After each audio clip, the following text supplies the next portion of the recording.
بسم الله الرحمن الرحیم. در این درس میخوایم اعداد بزرگ را با استفاده از یک تکنیک به شکل خوانا نشان بدیم در پایتون. میگم ما یک متغیر معرفی میکنیم نمبر به نام نمبری یک و مقدار زیر مثلا یک عدد بزرگ است به اندازه زیر سه خوانده نمیشه.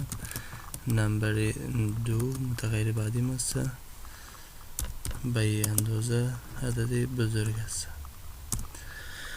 و میایم در این قسمت یک متغیر دیگه معرفی میکنیم که اردی از رو بر ما جمع بکنه. توتال میگم نمی دو جمع نمی یک شو بر ما به تو جمع شو یا نمی یک جمع نمی دو شو یا نمبر دوم شو.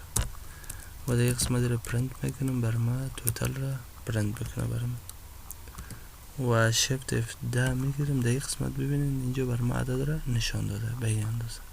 این کاملا به شکل خوانا نیست. اگر ما بخوایم میره به شکل خوانا بر ما نمایش داده شود پس میمیسه یه رقم یک اندرسکور برش میگذارم.